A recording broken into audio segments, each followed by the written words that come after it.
What's up, Internet? You're tuning in episode 89 of the Steam Deck Podcast, Flip Screen Games weekly gaming podcast, all about Valve's portable PC powerhouse, the Steam Deck. I'm your host, Pete Messi, joined today, as always, by my very good friend and co-host, Mr. Steven Radford. Hello, hello. Hello, Steve. Welcome back to the show. Yeah, and welcome back to you too, Pete. Yeah, you've been away this whole week. You keep leaving me alone with Max. Well, to solve that, I kidnapped him and hid him in a remote location, and he's got to try and find his way back home. And we'll see if he manages it for next week's episode. Okay, all right. I feel like I like that you guys have your little games over there across the pond, but I feel like I'm the one who's being stuck to just anchor the show. You know, it's like you're putting me in the position as like I'm herding cats, as they say, a little bit. Yeah, sorry about that. I mean, what can I say? I'm here for the main event. I'm here to talk about here for the big story, I'm here to talk about Microsoft buying Valve, or definitely not, but that's what we're gonna discuss. Yeah, let's talk about that, because this was an interesting one, right? This story kind of popped off. Somebody who goes by XDiorCS on Twitter posted that with approximately 80 billion CCE, Microsoft is preparing to offer an offer of 16 billion for Valve, no stock, all cash, with a photo of Gabe Newell and no sourcing, nothing else, no context. And this, of course, blew up and ended up getting a ton of attention. It got written about on a ton of different websites, and it was getting a lot of attention. But that seems to be it. Yeah, that was it. There was no like Bloomberg article saying that this was true. There was nothing from the Wall Street Journal, which you would expect. There was just nothing. It was just one tweet from one person who bought a blue tick on X, and that's really all we ever got. Well, he's got 16,000 followers. He's on Twitch, Steve.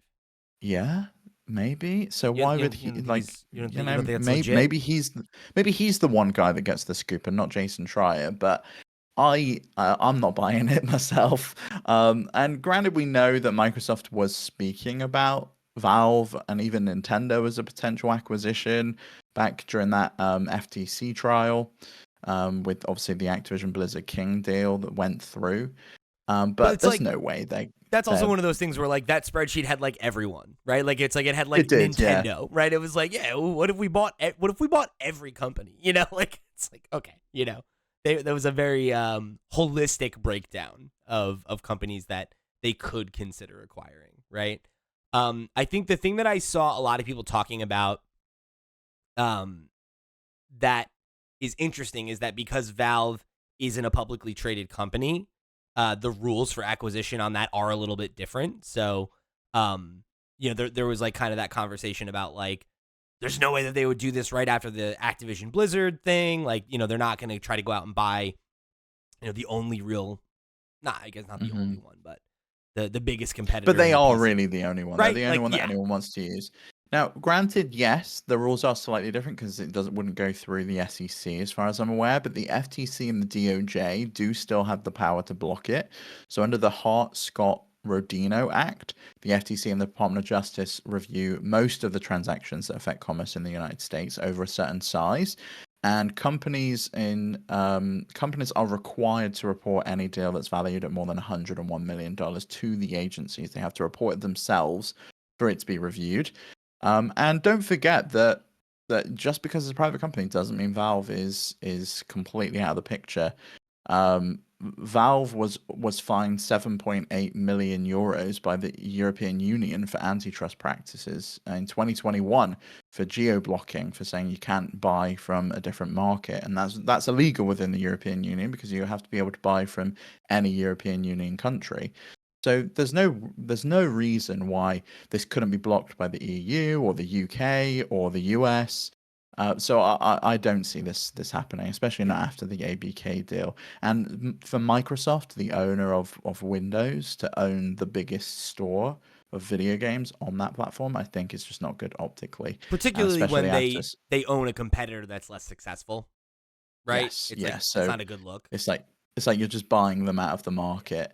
So I don't see that this had any weight at all. It was just a picture of Gabe just chilling out with like a random offer plucked out of thin air. And 16 billion seems like way undervaluing Valve, their IP, the value that Steam offers, the hardware wing of the business. You know, they've not only got the Steam Deck, but they've also got the VR angle that they with the Index. So I can't see that this So had any kind of merit at all. yeah, pulling from the reports that we saw like during the leaks, right? When Microsoft was trying to estimate Valve's um, value, they estimated that their revenue was $6.5 billion in 2021.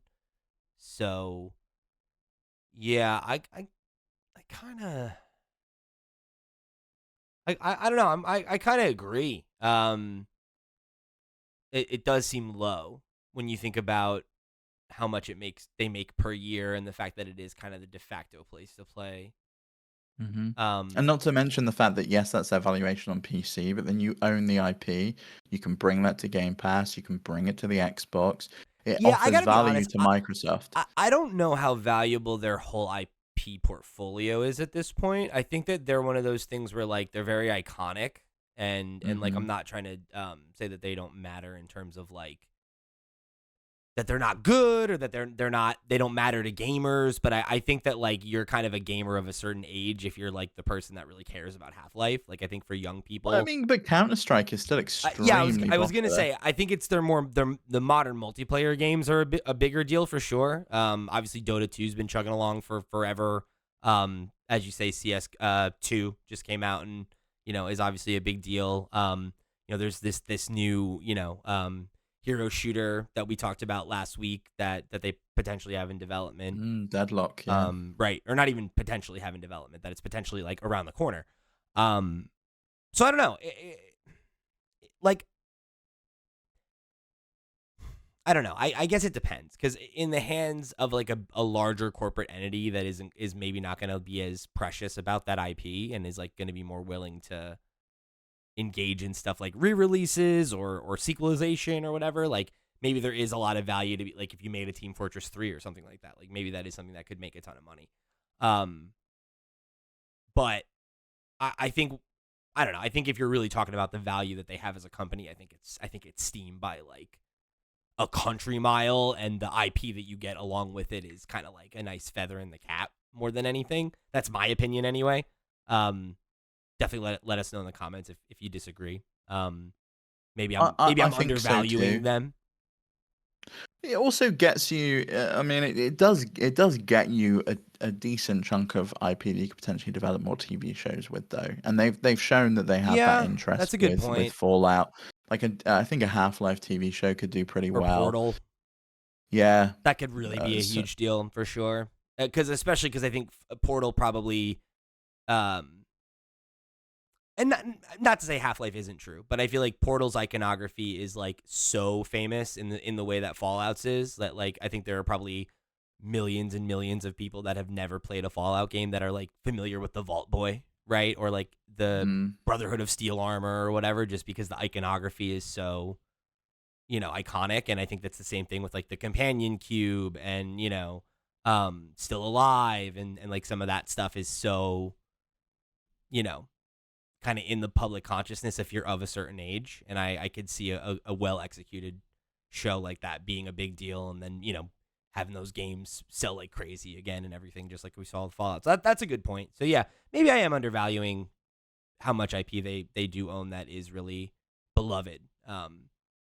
Just because it's not relevant to young gamers now doesn't mean it can't be. Team yeah, you Fortress could 3, I think, easily bring especially, something is something back. that could really resonate with younger players if they did it right. I think that could be you know, a I mean, it competitive. seems like Deadlock might have some of that energy It behind does, it, so we'll right? have to see. Yeah. Kind of seems like it's like a successor to that in a way. Even if this was going to happen, and even if this was the thought process that was going on at Microsoft, I can't see Phil Spencer is able to at this point go and say to Satya Nadella, the CEO of Microsoft, "Can I have some more money? I've just spent $68 billion. The Xbox Yeah. division's not doing great. You know, we've just had to shut studios. We're laying people off. It's not doing great, but if you give me another 16 billion, I can buy Valve, and we'll be doing fine. You'd be I guaranteed to just make it back soon, though, based on like just the fact that Steam exists, right? Is like that's I think the and again I don't disagree with you. I'm more just like playing devil's advocate, I guess, to like um But this would be like a George Lucas deal. This would be like Gabe going, "Oh, you know what? I'll sell up," and then he sells for 16 billion when he could be making that in like another like 16 yeah, years. but he's old. You know, it's like that. You think about George Lucas, right? The reason he did that was because it's like, well, I'm old. Yeah, but that was I'm no, how much divorced. did he I sell don't it really for? want Like to, a billion? But it's not that dissimilar from his situation, right? Was he's an older No. guy. He's made his money. He's not engaged in it like he used to be, and he got divorced, and he only owns like 25% of the company at this point, I think. I saw that quoted the other day. I don't know how true that is. I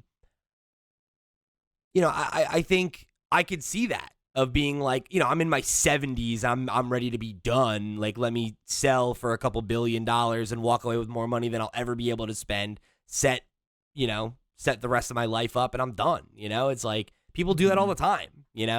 The idea that he'd want to sell it back to the company he left to found. I don't know. Right? Maybe not, but I don't know.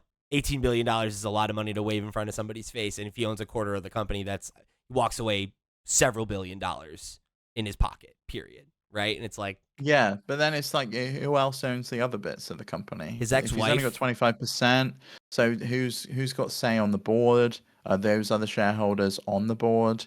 I mean, Or I would be surprised if any shareholders are not interested in a multi-billion-dollar buyout of a company that they only have shares in theoretically to make money, right? Like, how many of those people are like emotionally invested in the company? I mean, maybe many of them, but I don't know. And even so, are they old enough that they don't want to be there anymore? Or they're like, okay, this is my chance to retire. Like, that's a big thing, right? To be able to be like, hey, I love this company. I put my blood, sweat, and tears into it, and I'm going to leave, and its future is going to be uncertain either way in several years. I may as well walk away a billionaire or 100 millionaire, right? Like, I think that's the kind of thing I think a lot of people would have trouble saying no to, particularly when, I don't know, like at this point. So, okay, to take it back to the Phil going and getting approval for this, I think the only reason that I see this as being a little bit different is that if you buy Valve and you shut down every studio that they have, cancel all their ongoing projects, like totally eliminate any of the ongoing like upkeep of running video game studios there, you just own the most profitable PC storefront on a platform that you already have total ownership over, right? And you roll it into your business, and like it makes its money back in 3 years if that estimate is right, about 6.5 billion. Like, let's say that it's less than that. Let's say it's 5, right? So in 3.5 years, you're turning a profit. Like, that's nothing in the grand scheme of, spending money and everything when you're a multi-billion-dollar company like that. Don't get me wrong. Like, Xbox has been pissing money away for a few years here, but like, this is the way you start clawing it back. And does this go under Xbox, do you think? Or does this go under the Microsoft of it? Like, is this a Microsoft thing? I don't know. Who cares? Right? It's either I way. mean, yeah, I mean, I guess so, but then I think of Xbox as being like the gaming brand, yeah. So like, I would think it would go under Xbox. Does Steam go away? Does it get rebranded as the Xbox I think storefront? the branding is too strong, and you like what part of what you're paying for is the branding. I think you don't change anything, right? I think you buy it and you just allow it to keep printing money, and you be happy for the fact that you bought your biggest competitor.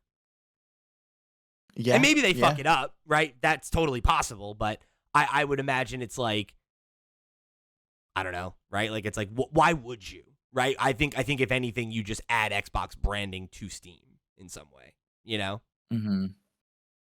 Yeah, or you add Steam to the Xbox, and Steam becomes the store. Because there was that rumor that Steam was going to be coming to another platform. It was going to be coming to Xbox. I think the thing like that you could easily just get rid of the Xbox PC branding and roll that into Xbox Game Pass Ultimate of like and you Oh, get okay. Steam. You Yeah. get the Steam, the way you've talked about, like, oh, Valve making their own kind of equivalent. You just call it that, right? Steam Game Pass, whatever, right? Mm-hmm. It's like, I think if anything, that's, I mean, and who knows? Maybe that's my naivete, but I think the Steam brand is so de facto, right? When you think PC gaming, you think Steam, and like, we talk all the time about how,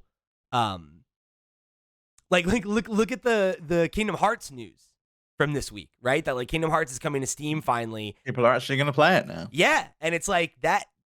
Like that is such proof of the power of the Steam ecosystem, that these highly desirable games were not very much played on PC when they were only available somewhere other than Steam. Yeah. Well, I mean, the Epic Game Store is the worst of the bunch, right? It's not great. It's not a good experience.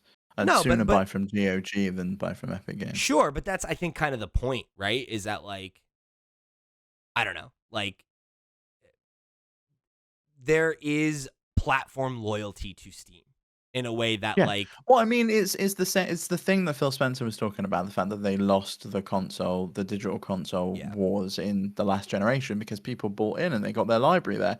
People have been buying into like, Steam think for about that. decades and they got their library Think there. about that, though, as a value prop as well. If you buy Steam, like, maybe they find a way for you to merge your Xbox and your Steam account. You could have your Steam library up in the cloud, and you can, like, and again, this is like wild pie in the sky, like, bullshit, frankly.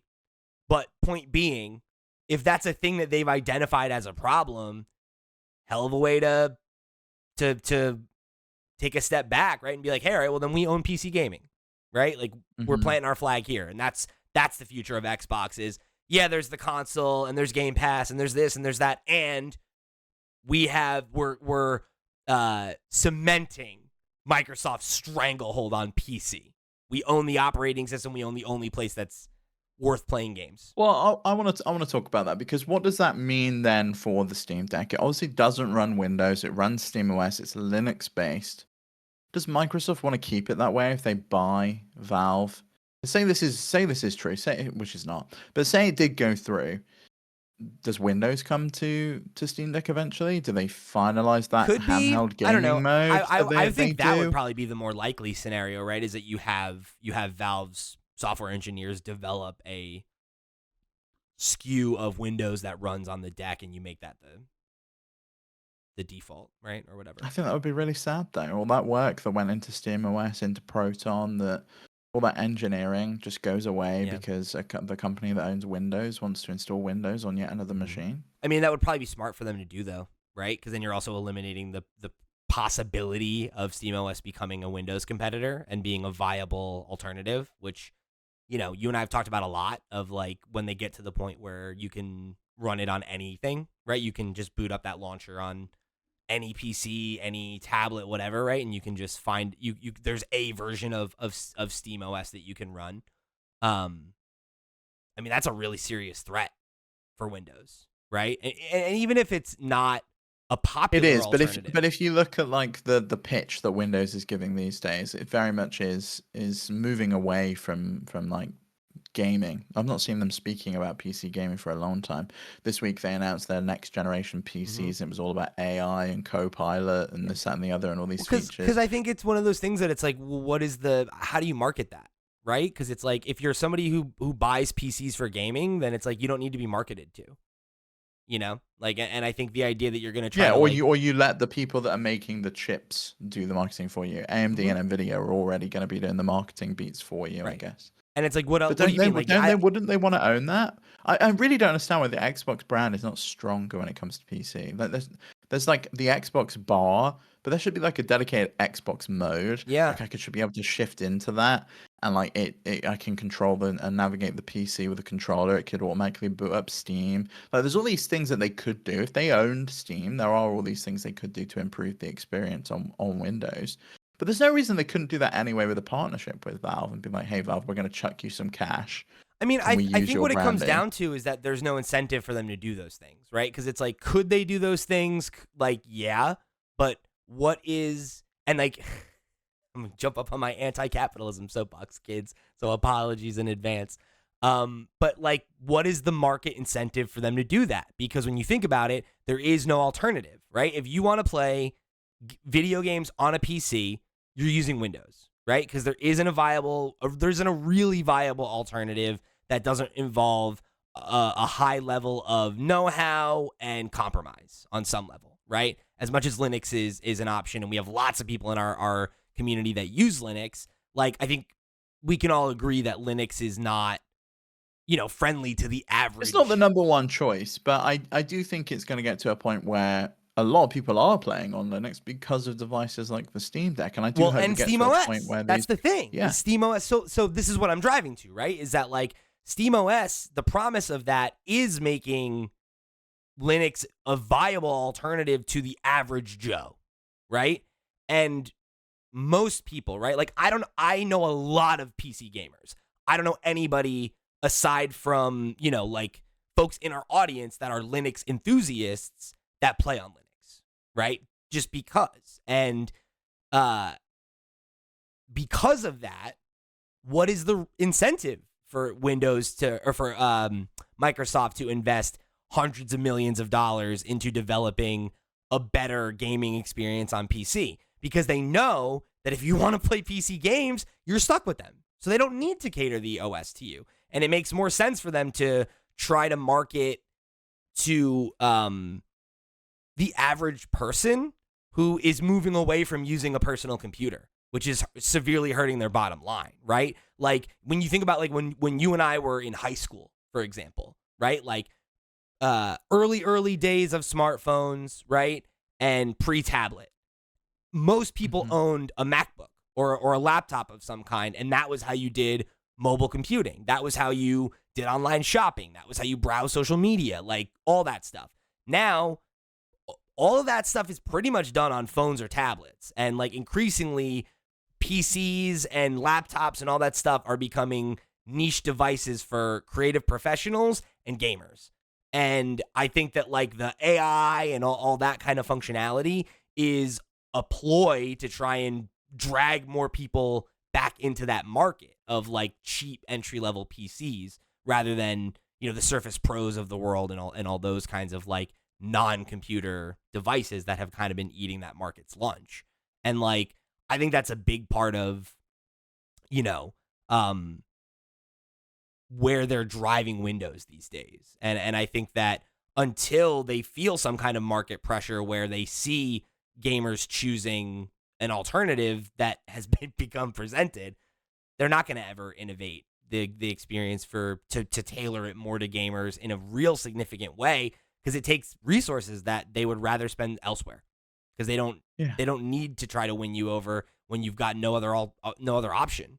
We're going to keep the conversation about Xbox's theoretical acquisition of Valve going in just a second here. But before we do that, let me remind you that this episode of the Steam Deck Podcast is brought to you by our Patreon producers for the month of May. They are, of course, Arnold J. Rimmer, Christopher Valenz, Gabriel Hassemeyer, a.k.a. Sobe, Snackago, Steve Stompy, Susan Likes Cats and Also Boobies, Ty the Dude, Voodoo Vic, and Wakahula. Thank you all so much for your support over on patreon.com/flipscreengames. You're all the realest of the real, and we greatly appreciate your support of this and all of our sister shows.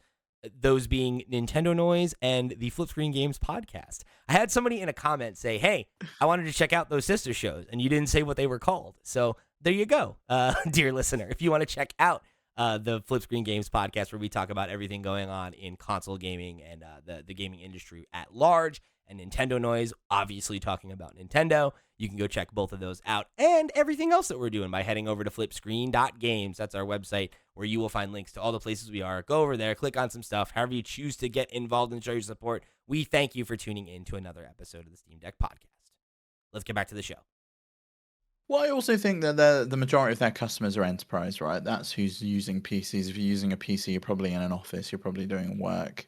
And gaming on PC, as much as it had a resurgence, is still the niche thing to do in comparison to what most people use a PC for. But I do think that they are kind of doing the market a disservice at the moment. SteamOS obviously has proven on the Steam Deck that there was a want for a device like the Steam Deck, and there is a want and a desire from people to have a console-like experience. And Windows just hasn't been offering that. We spoke about the ROG Ally X a couple of weeks ago and how the fact that, it's not really a big update. And the biggest thing is it still runs Windows. And granted, there was people in the community saying, well, I like the fact that it runs Windows, it's familiar, and, it can run anything. I can play games that the Steam Deck can't play. But I've tried it. I've tried Windows on my deck. It's basically running it in desktop mode the entire time. And it's just not a good experience.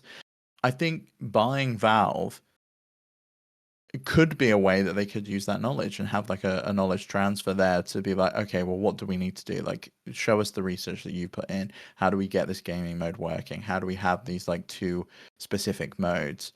Or do they just embrace SteamOS and they rebrand it Xbox OS, or they keep it as SteamOS and that becomes like the operating system that they move forwards with? But you also spoke on the Flip Screen Games podcast this week that there's potentially a new console coming from Microsoft in 2026, right? Or Yeah, 2025. 2026.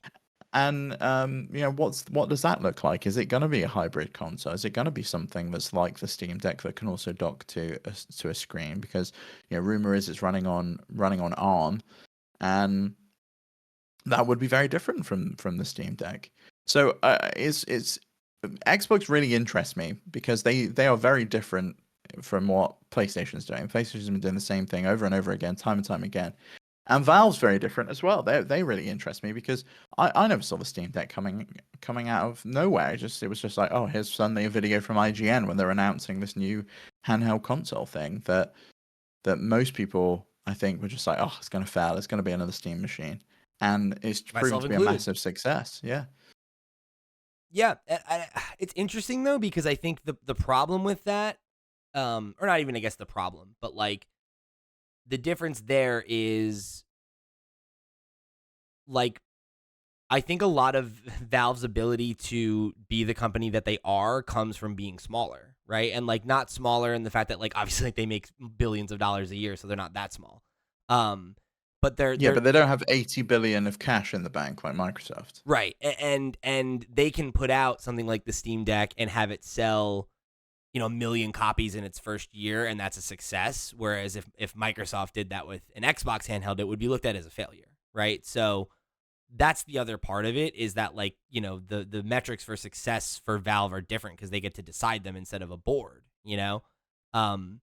So it's Which I like think is why we're seeing some of the decisions happening at Microsoft. It's like the board's getting involved now. They're not happy with what has been happening at Xbox. that Xbox has been spending billions and billions of dollars, and they're still number 3 in consoles sold, and retailers are stopping sales of their physical game. Yeah, it's like, of course, right? Like, because I think if you're a stockholder, right, if you're a shareholder of Microsoft, you don't care that the Xbox brand is going to be healthy 30 years from now because of the decisions Phil's making. You want a return on your investment. You might not own stock in the company in 30 years from now. You might be dead 30 years from now, right? Like, who cares? And, this is the inherent problem with capitalism and publicly traded companies is that, like, when you get to a point where your company is publicly traded, the point is no longer to innovate or make good products or please your customer base. It's to make money.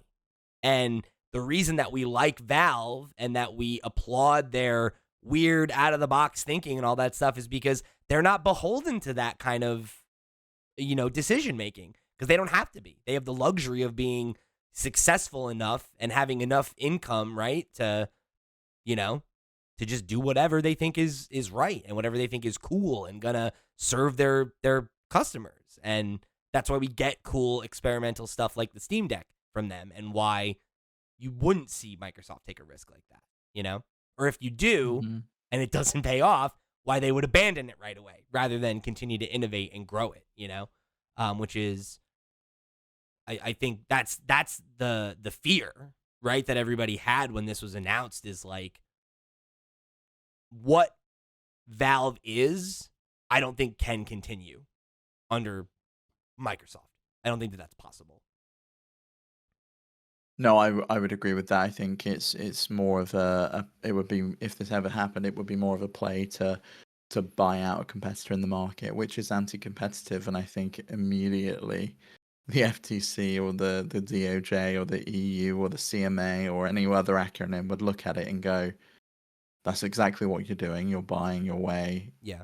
You're buying a competitor out of the market.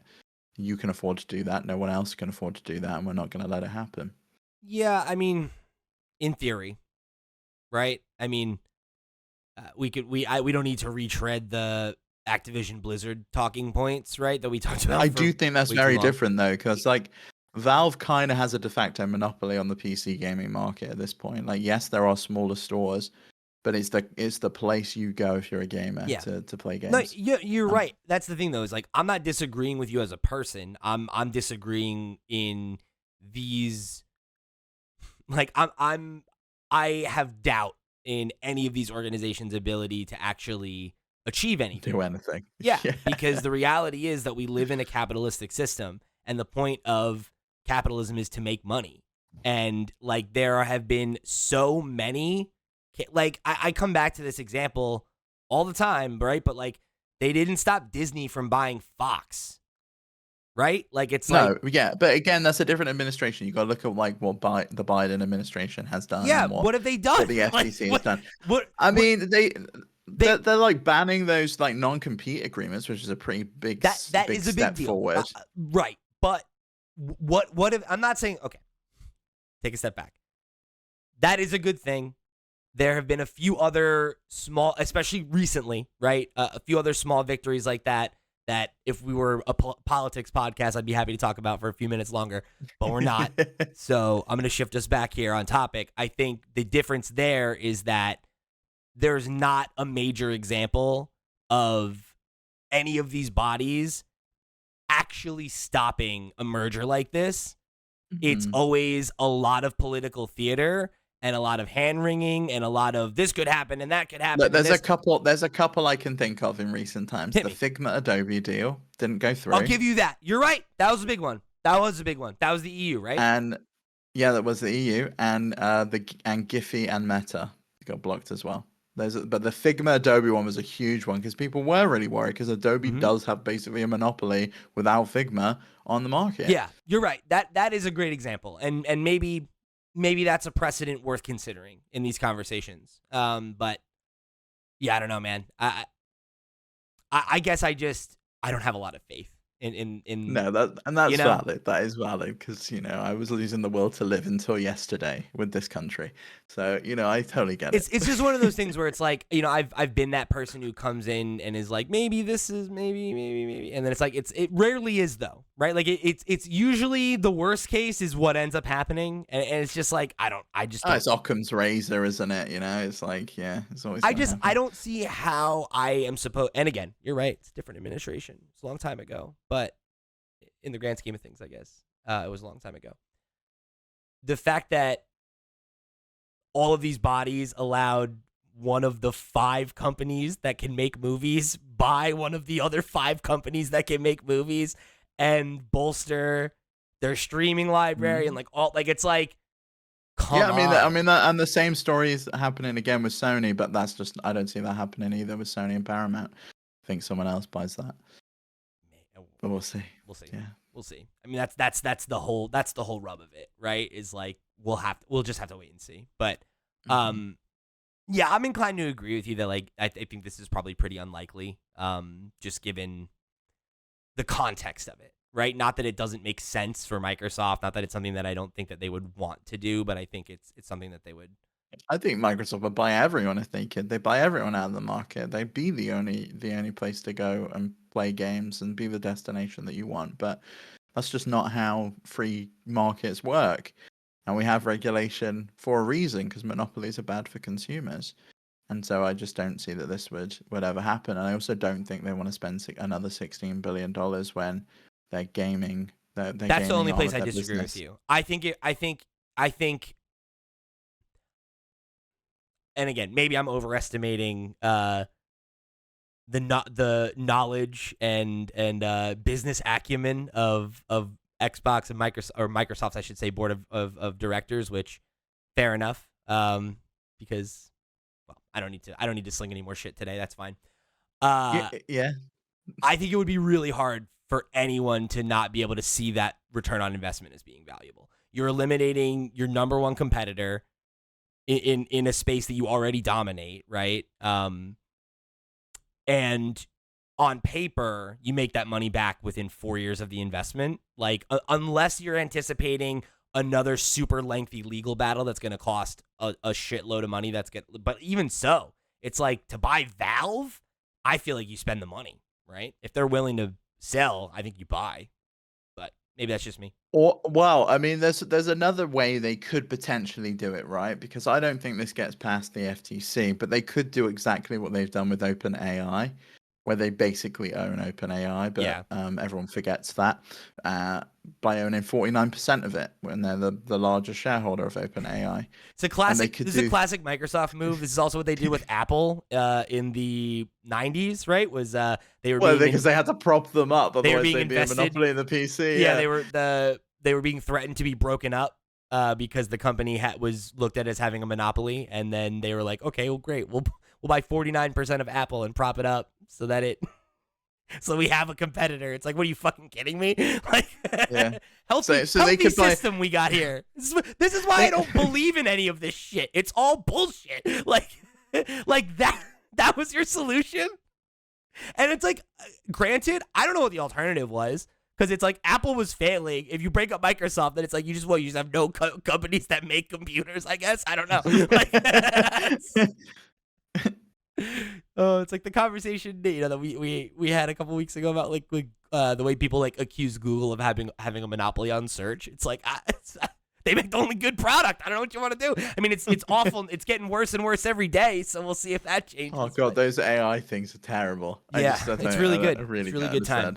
Anyway, yeah, I don't think we have to worry about this one for right now. But this is when literally, as we finish recording, they post that they bought 49% of Valve, and like they're really pleased with their investment, you know, and then we slowly start seeing it become like Xbox.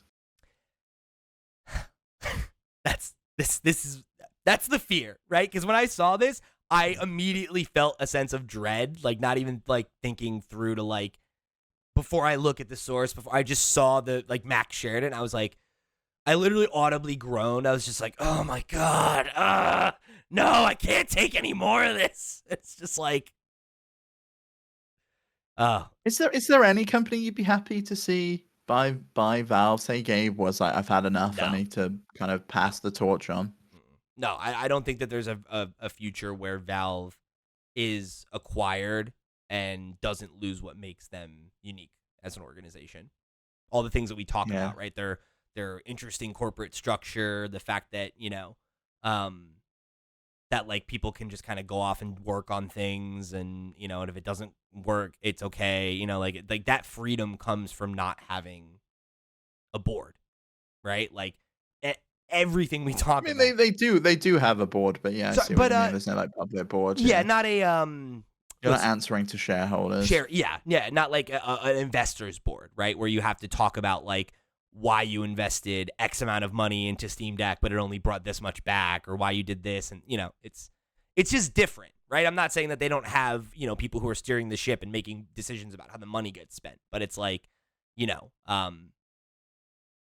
it's just an inherently different structure than is the case at most of these big companies, and the fact that they are kind of the de facto, you know, PC marketplace, and they're this weird non-traditional company that can do weird, fun, risky things is it makes them special. And I think there's a reason that people have loyalty to them for that, where it's like, you know, they're looked at as this, you know. Well, Gabe's like Santa, isn't he? He's the man that's bringing us the gift of the Steam Deck and video games. Well, yeah, and I think it's just like it's looked at as an alternative to the more like corporate entities that you see running consoles, right? And they're like they're these walled gardens, and there's all these rules, and you know, and like the whole point of PC is that it's supposed to be more free and more open, and that you have more control, right? Whether that's what your rig is, how your rig is built, or if your mods, or like anything, right? Like it's the whole point of it is supposed to be control being in your hands. And I think Valve that ethos is seen throughout their business decisions and like the way that they handled the Steam Deck and the fact that it is so open and that like so much of it is like in conversation with the community, right? Like, you just wouldn't see that from Microsoft, because they're a multi-billion-dollar company. They're, they have a bottom line that they have to answer to, right? And it's that's what happens when you take your company public, and it just changes the dynamic a little bit, There's more pressure from the top down, and we know that that's not the case at Valve. So I think if they were ever to be acquired, like, it immediately changes that dynamic, because even if you have a situation like we thought we had, right, or we were told we had with Xbox, right, where it's like, well, we're buying all these studios and it doesn't matter how much money their games make, and rising tides lift all boats and blah blah blah, like, that would all be well and good if they were just shutting down whoever, but they shut down studios that were successful, that had games that were popular, right, and that like were critically acclaimed. So it's like, clearly that's not true, right? And like, even if somebody comes in and buys you and pats you on the head and says you're great, we're not gonna, why would we mess anything up? You guys are perfect the way you are. That's never gonna stay that way, even if it happens for a couple years, right, where they're left to their own devices. What happens when the people that are there after the acquisition, like, some level of the old guard sticks around and they keep the culture, and then those people are gone and they bring in new people, and then it's like, well, now we don't have to worry about appeasing all those old people and their culture, right? They're all gone. We get to introduce our own new culture and make it more like Xbox and more streamlined and more within the Microsoft corporate culture. And it's just like, everything about it that makes it unique is going to be stripped away. And that's like not a value proposition even. Like, I know I'm very judgmental towards corporations and C-suite executives and all that stuff. So like, I think to some people, like, what I'm saying is going to come off as biased. That's fine. But I think remove the emotion from it, remove my personal feelings. What I'm saying there is just true, right? Because that's how it works, right? When you have shareholders that you need to answer to, when you're part of a larger company, your future is inherently taken out of your hands, because something that happens in another part of Xbox, right, can affect you. And like, Valve could continue to operate at the exact same capacity and make the same amount of money and yada, yada, yada. And Xbox proper, Microsoft, whomever, could say, well, we need to lay off 10% of people across all of your studios. And, that studio that was making Half-Life Alyx, what are they working on? Anything? Have they made any money? Let's close them down, right? We're spending a lot of money to keep that little indie studio open, and they made one thing for a proprietary piece of technology that we're not supporting anymore. Get rid of them. Who needs Shadow of the Gods? Forget it. It's just like, that's how those kind of decisions get made, right? Is that like, somebody who's thinking about the bottom line makes a decision for the bottom line. You don't care about whether or not this indie darling game was critically, or how much money did it make? How much did we spend to make it versus how much it brought back in? How much sequel potential does it have? Could we see it as an animated series, right? Like, the answer is no, then what are we doing? Yeah, no, I'm with you. I don't see it, but Gabe's not going to be around forever, and there does need to be some kind of succession plan or some kind of exit strategy or what that looks like. So I'll be interested to see if we hear about that in the next few years. I'm sure we will. I agree. All right, gang. So I think that's going to wrap it up for today's show. If you guys want to let us know what you think about the news, when you saw it, did you think it was real? Did your bullshit detectors immediately go off? Did you panic a little bit like I did? And if you think it's real, right? Or if you're interested in engaging in that question, I'd love to hear your answers to Steve's question. Would you be concerned about an Xbox acquisition? If not them, then who? Right? Like, what would you ideally want to see the future of Valve be after the kind of old guard inevitably has to step down? I think a lot of really interesting questions that this story ended up raising, even if it wasn't true. It got me thinking quite a bit about Valve's place in the industry and how interesting and unique they are, and how much a shame it would be to lose that. So very much interested in hearing from you guys at home. So make sure you write in and let us know. And guess what? You can do that in a bunch of different ways. Head over to flipscreen.games. That's our website where you will find links to all the places we are all over the web. However you choose to get involved or show your support, that's the best place to go. You can find our Discord and keep the conversation rolling. You can write into the Steam docket and get your thoughts and questions right on the air. You can go check out our sister shows, Nintendo Noise and the Flip Screen Games podcast, where we talk about everything going on in the places that aren't in the PC side of gaming. If you want to go check that stuff out. Again, flipscreen.games is the website. However you choose to get involved or show your support, we thank you for tuning in to another episode of the Steam Deck Podcast. For the crew, I've been Pete. He's been Steve. We'll see you next week.